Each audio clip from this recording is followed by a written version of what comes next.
I'd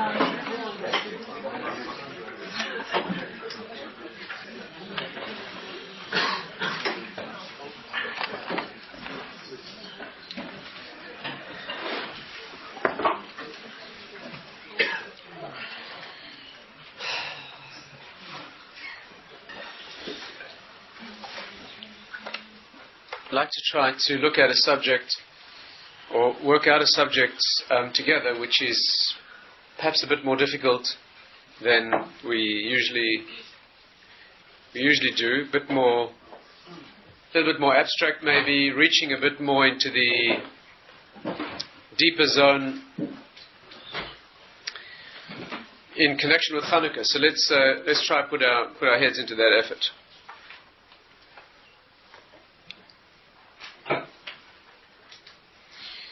You know that the Torah conception is that the world is built on certain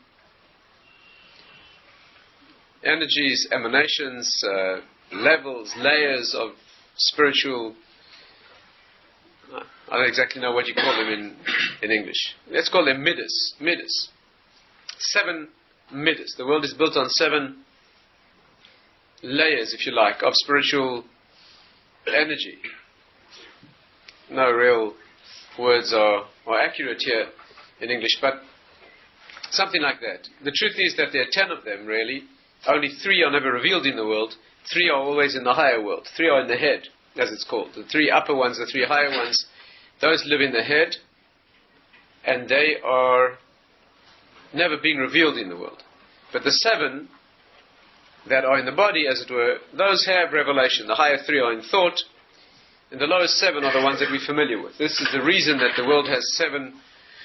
The reason that the world has 7 layers of physicality is because it is built on, produced by 7 layers of spiritual. These 7 spiritual qualities or middas. Right? It's no accident that the spectrum of light has 7 distinct colors. On the contrary, light is always the root. Right? The first of the sayings of creation is "Let there be light," according to the Zohar. It's the second according to the Talmud. But light is always the root of creation, and therefore it forms the deepest level of not only metaphor, it forms the deepest level of the vessel or the vehicle on which the world is formed. And light, the light that we experience, has 7 uniquely defined and separate colors. It's also no accident that in the West, our ear is tuned particularly to a 7-note scale in music, and the mathematics that govern the frequencies of sound in that scale are similar to the mathematics that govern the wavelengths of light, in that they are 7. It's also no accident that the 7 colors in the spectrum of light have 3 primary colors from which the others can be constructed. In the semitone scale that a lot of our music is based on, you have 3 primary notes: the tonic, dominant, and subdominant. The rest are derivatives, as it were. Very many interesting correlations. And of course, that's why we have a 7-day week and the 7 fruits of Eretz Israel, and many, many elements that reflect the 7 basic issues in the whole pattern. The body's built on 7 areas that underlie its structure and so forth. Now, I mean, that's a basic idea, and I presume we're all familiar, right, with that. If you're not familiar with that notion, then it's almost no hope for you, because the whole of spirituality, the whole of Torah really manifests itself in this way. Very, very basic issue. We always have 7 hakafos. We go round 7 times. This is always, there's a root here. There's something fundamental here. Now, all of Jewish life fits into these things.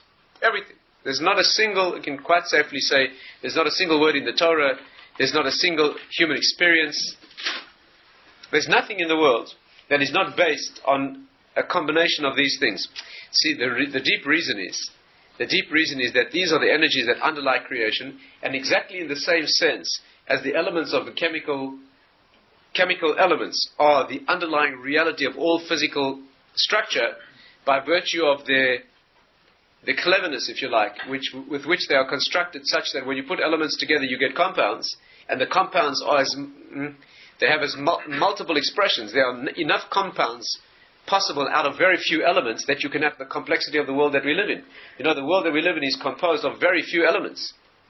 the world that we're familiar with, right, is composed of very few elements: carbon, nitrogen, oxygen, a little bit of sulfur, a couple of other, very small handful of elements combined in such a way that they have the multiplex options, capabilities of those elements are to produce compounds as diverse as they are. And therefore it would be safe to say that nothing in the physical world is built on anything other than these elements. Similarly, in the spiritual world, in a much bigger sense, nothing in the world that we're familiar with, and in the worlds that we're not familiar with also, nothing exists but that it's built on these 7 dimensions. Of course, it would take a long time to go through them and to explain all of them, and in fact, it would never be enough time. But since these things are fundamental, it pays to put effort into understanding them. Now, there's a statement of the Arizal, the great Kabbalistic teacher, master who lived in Sfas in the 1500s. He says an interesting thing. He says that Chanukah, right, is the 5th of these 7 qualities. Midda's Hoid, what's called Hoid. Hod. Hod is the name given to this layer of reality, this energy, if you like. Purim, he says, is Netzach, and Chanukah is Hoid. Right? The 4th and 5th of these 2 characteristics. Pesach, if you want to know, Pesach happens to be Chesed, that's the first one. Shavuos, which follows Pesach, is called Din. Gvura, the opposite quality. Sukkot is the time that combines them. You bring it all home, the crop is brought in. That reaching of a climax or an endpoint, that is called Sukkot, that's called whatever it's named, that's the 3rd element that combines the first 2. And then you move into a completely new phase. Then you move into those elements that are not part of the essential body. They are part of the external body. Right? In technical terms, they are below the diaphragm. Those elements that are below the diaphragm, as opposed to the heart and lungs, which are the immediately life-sustaining organs. The organs below the diaphragm are all parts of the body that are given to maintenance or reproduction. They are not immediately life-sustaining. They sustain and maintain life in the longer term, and they project life. Long-term maintenance of life means the ability to be here tomorrow, not just today. Children, the production of children is also the ability to be here tomorrow in a deep sense. And therefore those organs that live in that section of the body below the diaphragm are always considered to be external to intrinsic life. Again, there's a lot to talk about here. But that's what it is. The kidneys, as it's called, are the organs that produce seed, which is the beginning of production of the next generation. Those are called Netzach and Hoid, the right and left component. Let's call them the kidneys. Those are the beginning of generation of future. In the external world, all of these forces have an internal and an external component. The internal component is this one. The external is called the legs. The legs, the right and left legs, externally are called Netzach and Hoid. Netzach means, also very hard to translate. The root meaning of that word has something to do with eternity. Nitzchius means, Netzach means the beginning of this quality. As soon as you move out of the essence, you move into that which gives the essence the ability to continue forever. Seed, children, the legs which carry the body to another place and project it through the world in a much simpler sense. And then that's the 4th. The 5th of them is called Hoid, which is the completion of that thing, where that ability to project or maintain or move on through the world, to walk in the world, whether it's walking on the legs that carry the body, or whether it's walking in a deeper sense on one's children, as it were, that's called Netzach and Hoid. It's no accident that a child, a son, is called a foot of his father. The Talmudic expression is Bra Kara Da'avua. A son is a foot of his father. That sounds a little strange in English translation. But why is a son referred to as a foot of his father? And the deep meaning is because that's how the father walks through the world when he's no longer able to walk himself. Right? And he walks eternally because his son has the ability to have a son. Right? And that's how he walks through the world. And that's the connection. That's one of the levels. That is the festival of Purim, is Netzach. And then you come to the 5th one, which is called Hod, which is hard to translate, very hard to translate. Hod is the concept of, again, the word literally means some sort of glow or beauty, but the root of the word means to admit or to thank. To admit or to thank. In English, you don't have that connotation. In English, thanking and admitting are 2 separate concepts. In Torah, they're rooted in the same word. Because thanking and admitting have a common root. When I thank you, what I essentially do is acknowledge or admit that it was not me. Admission is Hoidah, admission, means that when I have a legal problem, when I admit to the other side, it means, I sacrifice, I fold my position and admit that the truth is on that side. When I thank you, what I do is, I admit that I am not capable here, and you are the one, it came from you. There's a submission here. Thanking in English simply means thanking. In Torah, thanking means a submission of my own independence to you, because there's an acknowledgement, an admission that it came from you and not from me. Thanking is nothing other than a recognition of the fact that I was not capable here, or did not achieve this thing, but that you gave it to me, and therefore I thank you. In Hoidah, we have the custom of bowing. We're trying to explain all these things, amazing things. All of this, you can learn all of the deeper wisdom from the body itself. The motions of the body, the anatomy of the body. They didn't teach us this as they should have, huh? Taught us the facts, the plumbing. But within the plumbing is something much deeper, of course. So let's see if we can try to analyze what this is. Why do we stand vertically, for example? Why are humans vertical creatures? Animals aren't. Animals are horizontal creatures. Plants are vertical creatures. Also, that's a remarkable thing. Slowly, one thing at a time. Slowly. What has that got to do with Chanukah, right? Slowly. Let's see how confused we can make ourselves. You have a taste for going a little bit deeper? Yes? You don't want... You want... You can do the easy stuff if you prefer. Let's see if we can try and tap slightly beneath the surface. What does he mean to teach us when he says that Chanukah is Hoid? What does he mean? What does it mean that represents the fifth of these? So let's try to understand. What is the quality? Let's try and discuss a little bit before we apply to Chanukah. Let's try to share together a bit of a deeper understanding of what may seem very abstract and disconnected from practicality, but that's the way to do it, is to study it in its root and gain an understanding of the essence of the concept, and then we try to marry it together to bring it down into practical application. The practical application, there's no limit to those, and the more you become aware of the subject, the more you will find your own practical application. In fact, the deeper you become aware, more deeply you become aware of this, the more you'll see that there isn't anything else. This is the unifying theory. This is the grand unifying theory that holds all of physical and human reality together. It's worth understanding. The Midda of Hoid is as follows. Let's try and do it like this. What's the difference between above the diaphragm and below? The parsa, the diaphragm is that which is spread between the organs of the upper section and the organs of the lower section.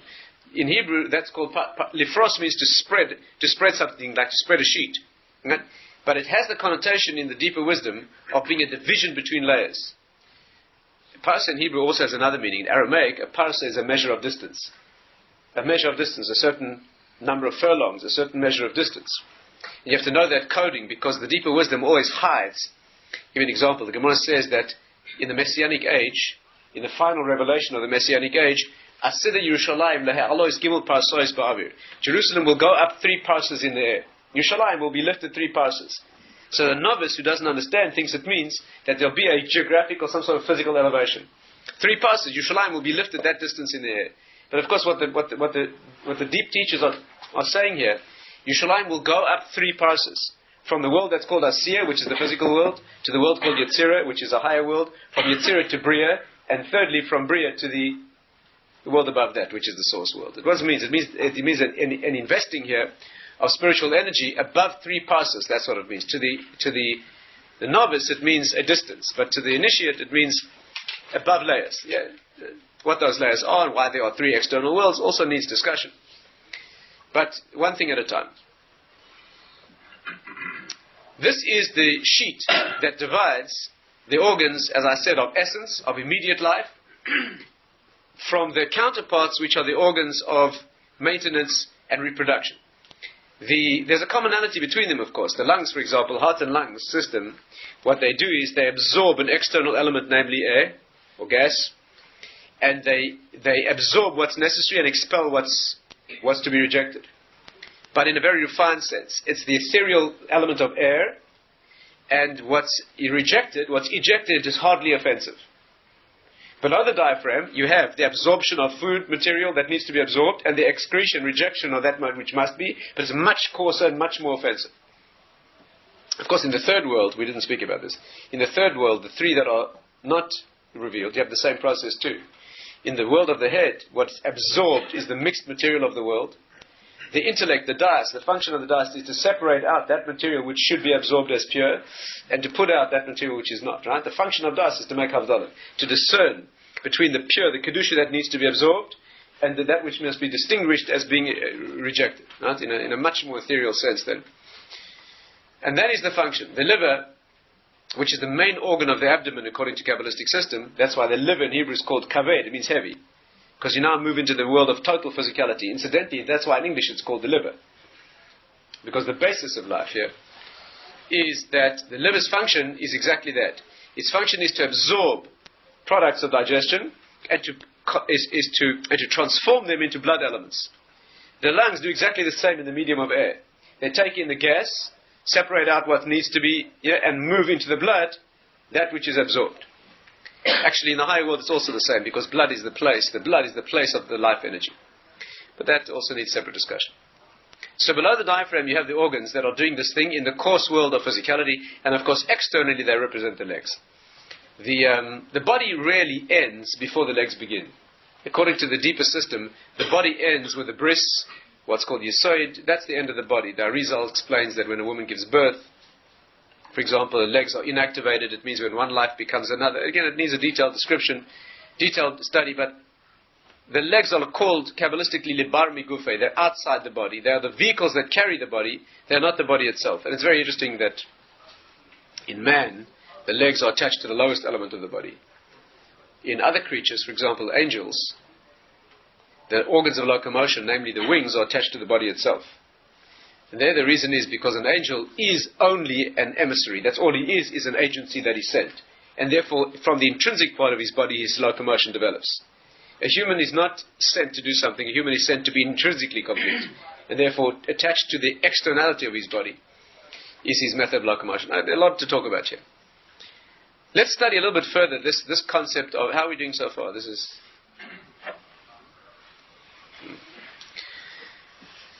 Netzach and Hoid, these two middas, these two qualities that are outside the body, first of all have this quality that they're outside. Now, listen carefully, stay with me well. In the spiritual system, when you're inside the essence, things are represented the way they should be. They are perfectly represented.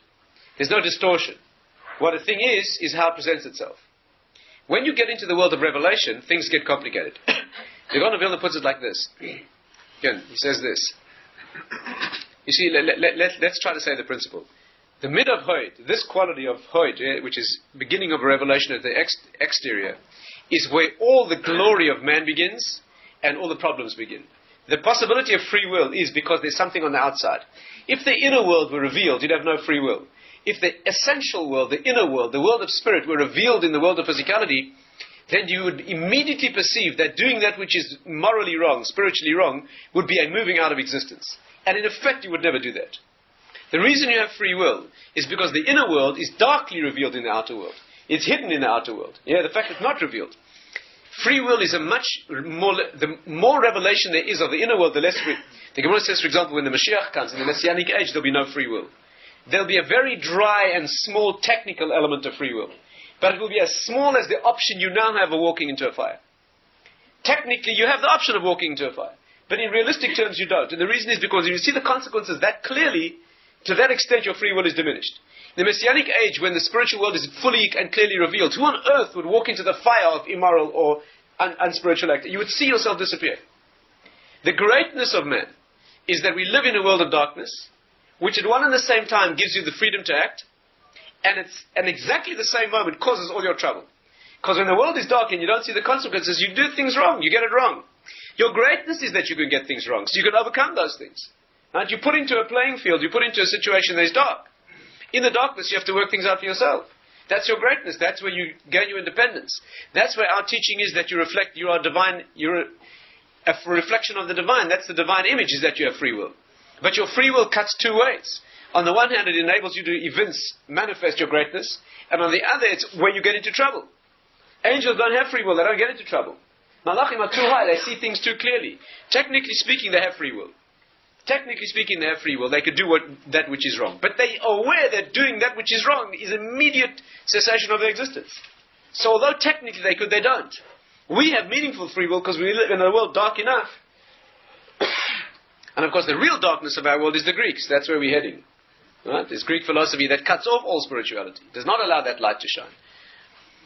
But that's what it is. So now, when you move out of essence, you move out of Pesach, Shavuos, Sukkot, let's say, for purposes of tonight's discussion. You move out of the level of essence of perception of self. You move into the external world. Then you enter the glory, the glow of the potential of achieving human greatness, and you enter the world of complication and mess and potential disaster. The Gaon puts it like this, amazing, amazing thing. The Gaon says that Netzach and Hod, these two qualities that are outside of the essence, the essential body, are reversed. They're reversed. This, incidentally, is the deep reason why the one side of the brain controls the opposite side of the body. You know, the spiritual axiom is that when you devolve from one layer to another, you have a crossover in the system. Again, think about it for a moment. Why does the right side of the brain largely control the left side of the body? Why?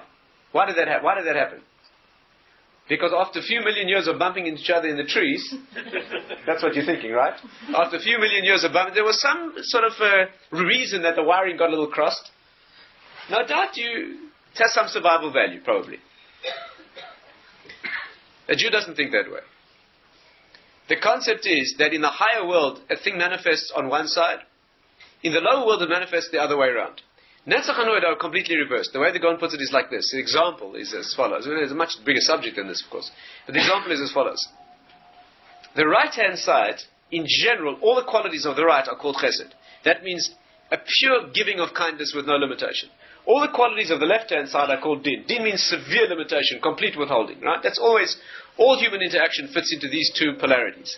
Right? In all of your inner life and in all of your relationships, you are either manifesting a giving and a love and a moving beyond yourself and a connecting, or you are manifesting a withholding, a withdrawal, a discipline, a control. Right?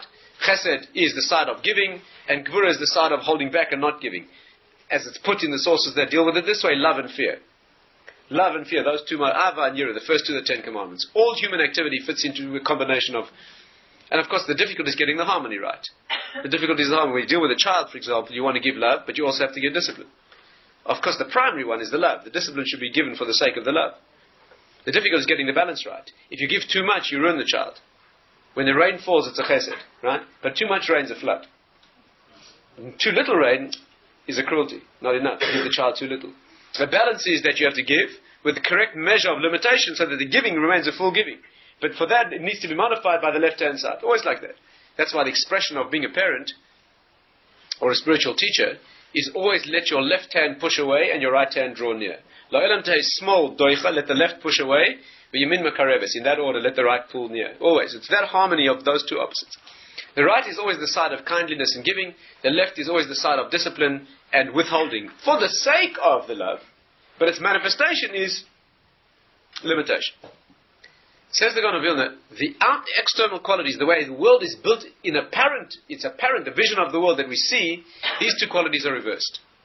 And the way to grasp it is like this. A person who deserves good gets good. A person who deserves discipline, and let's call it punishment, or being limited, gets that. There's a conduct in the world that is the opposite. Which means, there's a process in the world, one of the deepest spiritual mysteries, that people who are good sometimes suffer, and people who are bad sometimes, what we call tzaddik v'ra'loi, a tzaddik, a righteous individual who has a difficult time, and a rasha v'tovloi, an evil person who has a wonderful life. That is one of the oldest spiritual mysteries. Moshe Rabbeinu himself asked Hashem about that mystery. It's one of the things that bothers people most. Where's the system of justice? You see immediately that free will could not operate. There could be no free will unless this was the system. Unless this were the system. If everybody who did what we should do was given the beneficial consequences, and everybody who behaved negatively was immediately given the negative consequences, you'd very soon give up doing anything that was wrong. The only reason you have free will is because the lines are crossed. Because you can sometimes do that which is right and suffer, and sometimes do that which is wrong and be apparently rewarded. So you have free will in the world because of this confusion. Underlying the confusion has to be justice too, because there's no possibility of the wires being crossed in the spiritual world. They must always be correct. So the challenge is, stay carefully with me. How do you cross the wires and have them uncrossed at the same time? How do you cross the wires that a person who deserves goodness suffers, and a person who deserves to suffer has benefit, and at the same time as that's happening in the world, it's actually correct? How does that work? So the explanation is like this. Again, it's a much, much broader subject, but I just want to bring an illustration of this point in one thin dimension. The resolution is like this. This world is only part of the structure. This world is only the place where the control zones have been crossed. There's another world beyond this. After you leave this world, you go to another place where the world is a world of essence, where there's no crossing of the wires. In that world, there is only pure essence. A person who generates goodness and is good can only be good there, because the world is nothing. The world to come, the world after this, is nothing other than a situation of essence expressed. We have childlike descriptions of a system of justice and judgment, and you get judged and punished. But the real notion is you simply exist as you are.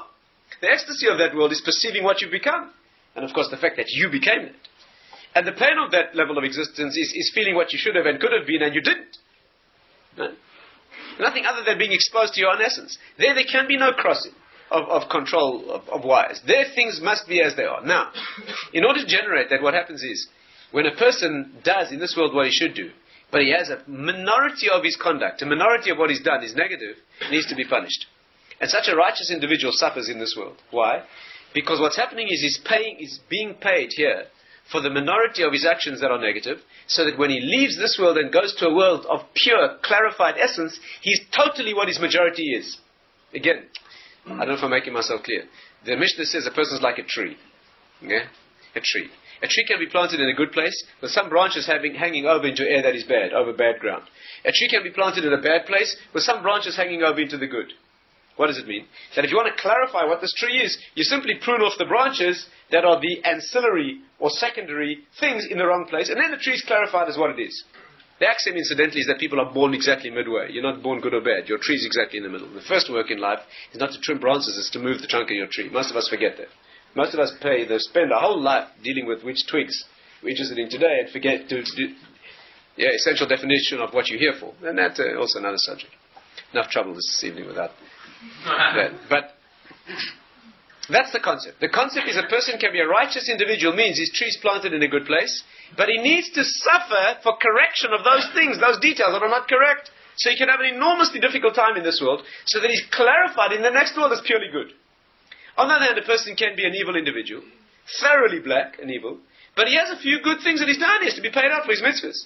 So he has a life of incredible pleasure, luxury, and wealth and privilege in this world, so that he's paid out what he deserves for what he's done that is good, so that in the next world he disappears entirely, or rather lives as an essence of the pain of a life that was not developed. Ultimately, that pain is its own correction. Again, that's another subject. That's the system. Okay? Do you understand what's happening? It means, you understand the beauty of this. It means that a person can be righteous in this world and suffer. What's the consequence? He appears to be getting an injustice. He's a righteous individual, he's suffering terribly. The wires have got crossed. But in essence, what's happening is, it's perfect justice. This is what's being paid out to him in the best possible way to refine the details that were imperfect to leave him pure. A negative individual who's got no spiritual life at all is completely deserving has put himself into the category of unspirituality, of non-existing spirituality, has done some good deeds, he has to be paid out for them. Hashem doesn't withhold the reward of any creature. So Hashem pays him out, he gives him a life of luxury. It appears to be an injustice. Here's this black and evil individual causing immense suffering, and he's having a life of luxury and reward, so to speak. But underlying it is no injustice. Underlying it is being paid what is his due. So that he clarifies in the next world, which is the world of essence and eternity. You understand what's happening? You have here, ostensibly, to the naked eye, you have here the wires are hopelessly crossed. So crossed that people lose faith when they see this. And what's happening is an assertion of exact spiritual justice. Yeah. In fact, right down to the details. For example, Think it through for a moment. Here's an individual who's entirely negative, completely negative. He's being paid out in this world for his mitzvahs. But there's a principle that there's no payment for mitzvahs in this world. Schar mitzvah b'chai al malaika. There's a principle that you get no reward for mitzvahs in this world. Why? Because a mitzvah is of infinite value. A mitzvah is of infinite value. There's not enough currency in this world to pay you for a mitzvah. A mitzvah is a kind of currency where you can't cash that check here. There's just no bank that has the currency. Yeah? 1 penny's worth of mitzvah, one kind word, one mitzvah here, no matter how, is worth an infinity compared, something beyond all the limits of this world. And therefore a person does a mitzvah here, the reward is reserved for another world. The main reason is because this world isn't big enough to pay you for a mitzvah. Mitzvah is an attachment to a cosmic root. Mitzvah in Hebrew means, see, we mistranslate. We think mitzvah means commandment. That's only one connotation of the word. Mitzvah means to join or be bonded. Tzevet in Hebrew means a crew. People who connect in a function. But tzavtachada means in one bond. Mitzvah means you here become the external manifestation of an infinite root. That's what a mitzvah is. You connect. And therefore, if you connect yourself to infinity, the consequence is an experience of infinity. You can't be paid here. The question becomes, how can an evil person be paid for his mitzvahs in this world if by definition the mitzvah can't be paid out in this world? I mean, that's terribly unfair. After all, he did a genuine mitzvah. But the answer is like this. The technical answer is the person can't be paid out in that world because he's not there. He's not there. What does it mean to be an evil person by definition? A person who's invested in this world only. He doesn't live connected to a higher source. There's no assertion of a higher value. Therefore, the person gets paid out in this world because it's perfectly fair. He isn't. Hashem would love to give him an infinite reward. But again, we'll put it this way. Any mitzvahs that he's done, by definition, are worth only a finite amount. Because he's already defined himself as a person who lives only in the finite world. So the deepest expression of his essence can only be that which is finite, because he's defined himself as not having any connection to a higher world. So it's exact justice, even though... So what happens? Again, you have on the right-hand side a person who's righteous, completely deserving, having a terrible time. That's called netzach. Not netzach means eternity. This person is having his eternity generated and perfected here. He looks like he's suffering terribly, but the name of that quality, yes, in fact what's happening it is on the right-hand side. Meaning, he's building his eternity and it's called netzach. The person who's evil and is having a wonderful time is called hod. Hod. You know what that means? Admission. It means, says the Gaon, as if Hashem is admitting that the evil run the show. That he doesn't interfere, that you can get away with it. He's submitting, as it were, admitting. Yeah? The hoidah means a submission of my case to yours. Hashem submits, as it were. He folds his case. Eretz nitna b'yad rasha. The world is run by the evil forces, in case you hadn't noticed lately. That is where the conduct of the world, in their hands, until the Messianic age, unfortunately, in their hands is the conduct of the world's historical progression. And therefore, Hod is the left-hand side, where the evil run amok and they destroy the world, they cause chaos, mayhem, in those brutal terms, and Hashem is silent. Mika mocha ba'elim Hashem, who is like you among the mighty ones, Hashem. The Gemara says, read it, Mika mocha ba'ilmim, the dumb, those who say nothing, those who are unable to say. Yeah, Hashem, God himself, as it were, silent in the face of the evil. That's called Midda's Hod. What's happening is they're generating their own destruction, they're eradicating evil from the world, the hard way, the painful way, but that's what's happening, and it's called Hod, because it's external. The vision of that externally is as if to say, the forces of good are in submission, they admit, as it were, that this is the way to go, that you can get away with it, that there's no justice. That is what happens. So far, so good? What is the correction of Hod? What is the correction? How correctly do you handle that quality? By submission of your own... The forces of evil are vested in the power of free will. When you assert yourself, the essential fault of free will is assertion of ego. There's the assertion of self. In the location, the locus of your greatness is in your ability to assert yourself and do for yourself as opposed to be a puppet. And of course that is where your difficulty begins. The correction of the quality of free will, the tikkun of free will, that means to bring it to its highest spiritual level, is to give it up. To destroy ego so entirely that you become a person, as it were, capable only of goodness. Yeah, you don't become a robot, believe me, because in the work that it takes to achieve that, yes, to become a person who's so sensitive to the good that you could not bring yourself to do anything bad, the cosmic power needed to do that bears an eternal reward forever. Every action of goodness that's done thereafter harks back, of course, to the work that was done to build that purity. But the correction of free will is not to use it in assertion of self. Think about the first act of free will that ever took place in the world. Hashem said to Adam, God said to Adam, He didn't ask him to do something, He didn't ask him to prove something, He didn't ask him to use his greatness and conquer worlds, He asked him not to do something. That's all. He asked him, just don't do it, that's all. Sit there and let me run the show. So Adam said, you gave me all this power, cosmic power to not use? Hashem said, yeah. What I want is the sacrifice of your ability to be independent. I want you to give away your potential independence and melt back into me. Because by definition, I am reality. To the extent that you assert your free will and you move ahead and do your own, you do your own thing in the world, to that extent you tear yourself away and divorce yourself from the reality of me. I'm the definition of that which is real. In the paradox of giving up your free will, giving up all your degrees of freedom, is where you melt back into the definition of reality itself and you achieve the greatest personal reality. But that's the paradox. And therefore his commandment was not to do and to conquer worlds. His commandment was not to do. Simply sit there. Yeah? So he said, you mean you want me to be a passive passenger? That's all? Hashem said, yeah, but he couldn't do that. He could not do that.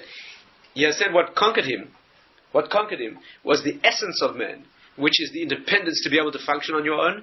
And that is your Kedusha. That's your sanctity. The Kedusha, the sanctity of the human being, is that you are divine. You represent the divine pattern in that you are the only agency in all of creation that is genuinely free.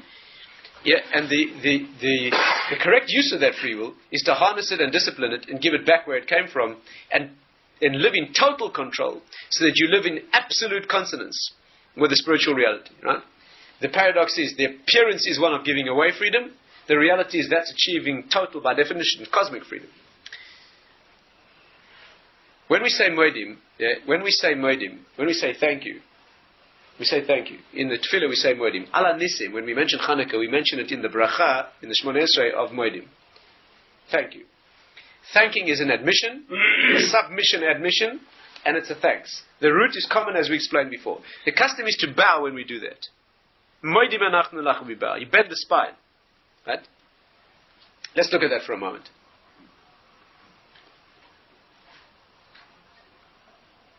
The Gemara says, let's put it as brutally as possible. The Gemara says, one who does not bow at Moedim becomes a serpent in the next world. Yeah, you want to have a flexible spine? There's two ways to do it. You either force it into submission now, or you become that snaky thing in the next world. That's what it is. Those are the two options. What it means, of course, is the serpent represents that original power of breaking away from reality. Don't do what he tells you, so assert yourself. That's what the serpent said. You break that by bending the spine in submission. Right? The spine is always... Try to understand this. The vertical posture of man is a unique thing. The sources say that there are two things in which your humanity is revealed. Ziv hapanim, the glow on the face, and skifas hakoma, your vertical stature. The animal world doesn't have that. The animal world does not have a glow on the face. Technically speaking, there's no difference in the face of a dog before death or after death. But the human being, there's a palpable difference. It's not much of a difference. To see a person who's alive, it's called Chochmas Adam Tariponov. The wisdom of a person lights his face. To the extent that a person is spiritually constructed, spiritually developed, a person has built self-control and human sensitivity into himself. To that extent, there's a glow on the face. It's very faint. You could easily ignore it. But there is that, and that's why the face is not clothed. That's why the body needs to be clothed, because the body does not rise above its animal, the transition that it's undertaken into an animal status. The face is... You see, you can't cope without Hebrew. In Hebrew, the word for a face is panim. The same word in Hebrew is pnim, means the internality. In Hebrew, you have an amazing... Dava v'hipucha in the same word. Pan in Hebrew, pan and panim means the external face or facet, that which faces outward. And pnim in Hebrew means that which is deeply buried and hidden within. Those two facets are the same interface. The other, that we need to speak about another time. The other facet, the other reflection in the body of humanity is being vertical. That's what's unique about us. If you ever had the privilege of studying the anatomy, the neurology that goes into retaining a vertical posture, it's absolutely stupendous. Stupendous feat. The components in the body that are harnessed into being vertical, to maintaining balance vertically, that's not the engineering solution. of choice. If you had to build a creature, you'd certainly put it on all fours or make it slide on its stomach. You want a person poised on two legs in exquisite balance, a remarkable thing. It has to do with the ears. In Hebrew, the word ozen means ear and balance. You know that? Izun. What's izun in Hebrew? The word tells you that that's where the organ of balance is. The word. Right? In English, you can't do that. What the ears have to do with balance, we also have to talk about. It's related to the subject. Amazing thing. What does hearing have to do with balance? Amazing thing. Very deeply connected. But one of the deepest assertions of our humanity is that we stand vertical.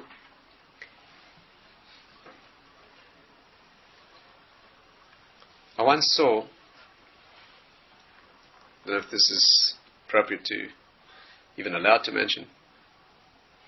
I'm going to risk it anyway. I once saw in a book of occultist wisdom, unorthodox occult wisdom, nothing to do with Judaism at all, from a completely different place. What I was doing reading a book like that, we can discuss some other time. The point is that in this book, which let's say I was forced to read, I came across a very interesting, it happened to be a person who spoke about medicine from an occult point of view. A person who lived in the last century. Obviously a very enlightened individual. I saw there a fundamental question which should fascinate any doctor. I subsequently saw an exact replica of his analysis in one of the Kabbalistic works. Now, let me share with you. The medical component was not in the... he comes at it from a medical point of view. He asks an interesting question. Let me share it with you. Try to illustrate our point. He asked this question. The name is not important for now. The reference is not significant. But the question he asks is like this. Anyone who's exposed to medicine will know that virtually all the drugs we use in human medicine are plant-derived. Today, of course, they're synthesized. But classically, virtually every drug known to man comes from plants. Almost no drugs are derived from animals. Virtually none. There are one or two substances, you can probably count them on one hand, where a substance is taken directly from an animal, which has a crossover function, insulin, things like that, which are used in human medicine. But virtually all of the drugs that are immensely potent in the human body are derived from plants. And that is very strange. That is very strange. Plants have nothing to do with us physiologically and chemically. Virtually nothing. You couldn't be further away. Again, if you knew nothing about chemistry, about medicine, and I said to you, you have here the plant kingdom, the animal kingdom, and humans. Where would you expect the substances that are active in the human organism to derive from? Plants or animals? You would have to be raving to suggest that they come from plants. The chemistry, the chemical processes, what plants are, is so far divorced from what we are. Animals are so close. Animals are so close. The physiology of animals, pigs, for example, I hate to tell you this. But pigs are so closely related to us physiologically. First of all, we use pig valves. We transplant them directly into the human heart. Much physiological research is done on pigs because they function so close. If you make a pig nervous, it gets an ulcer. You know that? If you make a pig nervous for a few hours, it gets an ulcer. A lot of ulcer research is done on pigs. You know what they do? They swing them in a hammock. It's terribly cruel. That's what they do. A pig doesn't like to be... They swing them in a hammock and within 4 or 5 hours they get ulcers. Anyway, that's not the point. The point is that animals are very close to us physiologically. Plants are extremely distant from us physiologically. Do you hear the question? It's remarkable, isn't it? It's a remarkable question. Any doctor should be ashamed for not having asked himself, right? Why is it that all those compounds, those chemicals that are so potently active in the human body are derived from plants? Now, he gives an amazing answer, which I subsequently saw in one of the deepest Kabbalistic sources. It says this. We don't have time now to explore the answer, okay? I'm just going to suggest it to you, but I want to draw out one point from it. It says like this. Plants are vertical kingdom. Their roots are in the earth, and their generative forces are upward. The axis of a plant is that it draws from the earth, and it projects itself and reproduces itself upward. Humans are vertical axis too. Our roots are in a higher world, and our generative energy goes down. Animals are halfway between the two, at variance by 90 degrees. The plant kingdom is one kingdom, vertical in one sense. The animal kingdom is half rotated, and the human kingdom is a full rotation. That's what he says. This is the real meaning of evolution, okay? Not what they think. That's what it is. And therefore we share an axis in opposite polarity with the plant world. And that's why substances can have such potent effects on our bodies, and animals not really. The Kabbalists teach that animals are horizontal kingdom. Because the assertion of ego, the assertion of free will that is human, draws you into a vertical axis. The way of controlling this is bowing. Bowing down. When we say moedim, when we break ego, we bend the spine, the full mitzvah of bowing is to prostrate yourself entirely. That's called bepishut yadayim v'raglayim. To lay down completely, the complete act of prostration, right? For example, when you visit the Beis HaMikdash. The temple itself, which is what the Greeks were against. Let's not forget to connect this to Chanukah. But the Greeks wanted to assert themselves over was the Beis HaMikdash, the point of connection to a higher world in subservience and submission to that world. That's what the Greeks attacked. The work of the Beis HaMikdash is to bow down. To bow. Some other time we'll talk about sitting. It's also an amazing subject. Sometimes we sit. Amazing thing. So the Muslims. But bowing down. You think they made it up? Is the act of making yourself horizontal with the ground in complete dominance, complete submission of that ego that puts you into vertical posture. When the Beis HaMikdash is first mentioned in the Torah, when Avraham Avinu says, Neilcha v'nishtachave, let us go to that place and bow down there.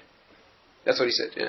That's the act of, you sleep horizontal also, you sleep lying down, also a deep subject, means also needs to be analyzed. You can think it through yourself. Elements that are also not appropriate to discuss. But that's the point. You know, when the Greeks attacked the temple, so the Mishnah says that they made 13 breaches in the Soireg. There was a fence that went around the Harabais. The sanctum, the zone of Kedusha around the temple, they made 13 pierces. That wall, or fence, whatever it was a place that non-Jews were not allowed to enter. Only Jews could go beyond that point. The Greeks, in their antipathy to this thing, this distinction between Jew and non-Jew, which is the assertion that our work is to connect with the spiritual world, and the Greek assertion that we're an empirical, scientific, experiential world, and we can deal with the world with our intellect and with what we can test and taste and experience. We do not submit our consciousness and our intellect to a higher realm. That was what offended them, and that's what they broke. So they attacked 13, they made 13 breaches, holes in this fence, Why 13, of course, it's obvious. Why they broke 13 is because all of Judaism is based on 13 principles. Yud Gimel Ikrim. 13 always being the number that brings harmony and oneness out of disparate elements, right? The word echad in Hebrew has 13 elements. The word echad meaning one adds up to 13. Aleph, chet, and dalet is 13. Always, that's why our Jewish number 13 is so close to us, That's why the non-Jews are so they have such an antipathy to 13. To them it's because they live in a world of multiplicity and more power, more multiplicity. Our world is uniting all the details into oneness. The word ahava, which means love, adds up to 13. Where two become one, the number is 13. That's it. It needs to be discussed. All that we are is bringing things into oneness, right? The 13 elements of the world, the way the Maharal puts it, is the 13 axes, the 12 lines that surround a cube. The Yud Bet Kavei Alachson, together with the unifying 13th that makes them into one cube, the axes of three-dimensional space. They broke 13 of those to state that this oneness is not, you detach from that oneness, which is Hashem, in a world of multiplicity. That was the Greek ideology. The Chashmonaim, when they conquered the Greeks, when they conquered the Greek Empire, they made a rabbinic edict, rabbinic law, that anybody walking around the Harabais had to bow down when he passed any of those places where there had been a breach in the wall. For hundreds of years later, about 200 years, this law was in effect, and could well be in effect again when the Beis HaMikdash was rebuilt. Maybe, could be. But for 200 years, 2 centuries after the Greeks were defeated by the Chashmonaim, and they repaired the wall, the custom was anybody walking past one of those places where the Greeks said, you had to not just bow, you had to lie down. Complete ishtachavo, which means hands and feet spread out on the ground. You see the symbolism here. Is that the Greeks were asserting the greatness of man in terms of his independent essence, not connected or subservient to a higher world. And the Chashmonaim re-established that connection in terms of the Beis HaMikdash, which is the point of connection with the higher world. And therefore, where the Greeks had broken through this thing, the tikkun against it was the act of of Moedim, of Eidah, to hand it back, as it were. And that's why Chanukah is classified in the Ari's writings as being the Midda of Hoid. Chanukah is the time when the world moves into its external manifestation. There's no longer prophecy. We've discussed this in detail before. Prophecy has ended. There's no voice speaking from our higher world. There's no more revealed miracles of the old type. Now you have to make your own decisions. Right? You have to make your own decisions. For the first time, a sage gets up, for the first time in Jewish history, and he says, we make our own decisions. He gets up and he says, from now, it's not in heaven anymore. There's no prophet to tell us what to do. We make our own decisions. And what was the first decision? To declare war on the Greek Empire. You have to understand what this means. To declare war on the Greek Empire. This is not a small decision we're going to make. This custom, that custom, we say a little extra tehillim, between Mincha and Ma'ariv. The Gezerah that he enacted, but he got up, Yochanan, the Hashmonaim, he got up and he said, the decision now is we're going to go out and attack the Greek military machine. We're going to attack the Greek Empire. Who told you this? The Jews must have said to him. There's no prophet to ask. There's no Urim V'Tumim. There's no temple where you can go get this formation. So no, this is what the Rambam calls Ruach HaKodesh Asher B'Kirbam. The sanctity of Kedusha, of prophetic insight, as it were, that lived in their own minds and hearts. Can you imagine that? Put yourself in the place of the Greek commander, the Greek governor, of the whole Syrian Greek force that occupied the whole of the Middle East at the time. They must have come and said to him, the Jews have declared war on you. So he said, the who? They said the Greeks. He said the Jews. Exactly which Jews? Well, a certain elderly Jew and his 5 sons and a couple others. There are 13 of them all together. They've declared war on you. And he said, are these highly trained warriors? Actually, no. They're from the Jewish priestly caste. They've never held a weapon before. They serve in the temple and they sing songs and offer sacrifices, but they've declared... Can you imagine? The man must have they must have probably treated him medically for the danger of the laughter. Must have... You understand it? And the Jews made that decision, declared war on the Greek Empire, and won! And won the war. It was a hard war. It took years, 13 years, and that handful died doing it. But that's the real miracle of Chanukah. Then they lit the oil which burned miraculously. There's nothing compared to the... That was the first time in history that they stood on their own feet, as it were, and they made their own decisions. There's no longer living in the upper world of the essence of life itself, where prophets tell you what to do and you can't go wrong. There's no halachic dispute. There's no darkness. You have a direct message. The ordeals in that generation were not ordeals of faith. The temptations then were completely different. There was no darkness of is there a higher world? Isn't the most ridiculous question. You witnessed it directly. You experienced prophecy. You went to the temple, you saw 10 miracles in constant operation. And then the world went dark. And now the ordeal becomes, is there anything else? Am I even human? Maybe I'm an animal. Complete and utter doubt. And in that world, it's the sages of the oral law who assert clarity, no longer with prophecy. They move into the world of externality. They're no longer in the world of essence. Perhaps the most beautiful way to express this.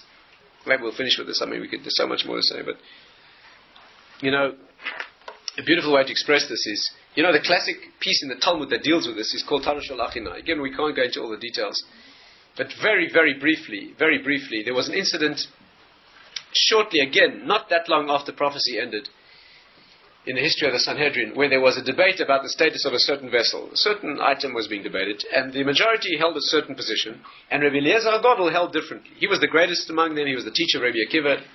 Rabbi Eliezer the Great, as he's known. He held different than the majority. Now, the Torah says, Achar Rabim Lahatas, you vote according to majority. So he told them, look, you may vote, but you're wrong. So they said, well, we may be wrong, but the majority holds sway according to Torah. You see, the real debate was, there's an interesting debate in Torah. What has high authority? A majority of competent opinion or a minority of superior opinion? They held that a majority of competent opinion wins. He held that it doesn't. Now, you can't vote on that, can you? You see the problem? So when they voted, and he didn't accept the notion of a vote, there was only one thing left to him to do. To prove that they were wrong. That's always an option. So he began to prove it. He said like this, if I'm right, halachically in this case, I want that carob tree outside to get up and walk. So the Gemara says the carob tree uprooted itself and it walked 100 amas. So they said, Ein mevin ra'is min akruv. We do not bring proofs from carob trees. Not impressed at all. They must have been complete Lithuanians, there's no question about it. They said, we don't bring proofs from carob trees. So then he said, if I'm right, I want that river outside to flow backwards. So the trench, the channel of water reversed itself, the water flowed uphill. He said, Ein Mevin Rais Min Amas Hamayim. We don't bring proofs from streams of water. He said, if I'm right, I want the walls of the Beis Medrash to cave in. And the walls began to cave in. The Gemara says, out of respect to him, they collapsed. Out of respect to Rabbi Yeshua, the leader of the majority, they remained suspended. They said, we don't bring proofs from the walls of the Beis Medrash. He said, if I'm right, I want a voice to be heard. What we call a bus call, a voice. A voice, you know whose voice? And a voice came out. A voice came out, they heard it. The voice said, Ma'atchem etzel Rabbi Eliezer. What are you dealing with Rabbi Eliezer for? That halachically he's right in everything that he says. That's what the voice said. Listen carefully. Amad Rabbi Yeshua al Raglav. Rabbi Yeshua got up and stood on his feet, got onto his feet, and he said, Lo b'shamayim hi. The Torah is not in heaven. Ein anu mashkichin b'baskol. We don't listen to those voices, and they outvoted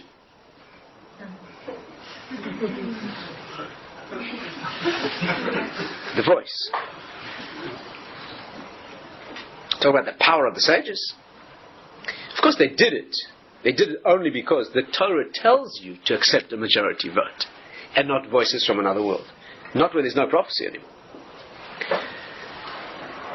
The Gemara says that one of them subsequently saw Eliyahu Navi, Elijah the prophet, and said to him, what was Hashem doing? What was God doing at the time when we took that vote? And the Gemara says he was smiling and saying, Nitzchuni banai, Nitzchuni banai. My children have defeated me. My children have defeated me. Now, out of this whole saga of this Gemara, which needs thorough analysis, an amazing section in the Talmud, it's a category, it's a remarkable expression of the transition of Torah from prophetic revelation to human intelligence and human application of the laws of Torah. There's one statement in that whole saga that the Arizal, the great Kabbalistic master, picks on. Of all that whole, if you wanted to give an analysis of this piece, which of the statements, I've told you the whole story in the Gemara, virtually. Which are the elements which you focus on? Look what you could focus on. You could focus on a voice coming out of heaven, and you picture the scene. There's a halachic debate going on in the Beis Medrash. The walls are hanging suspended over them. Outside is a tree walking up and down, for pity's sake. There's a river flowing. Picture the scene. Right? What does he pick out to give a commentary? He asks the following question. Why does it say, Amad Rabbi Yeshua al Raglav? Rabbi Yeshua got to his feet and said, it's not in heaven. He wants to know, why does it say he got to his feet? There's no extraneous expressions in the Talmud. The legs are Netzach and Hoid. This was a time when the sages began the generations of standing on our feet, not his. This was the time when Torah moved into the external world, outside the body itself, into those vessels, vehicles that carry us through the world. That's called the oral law.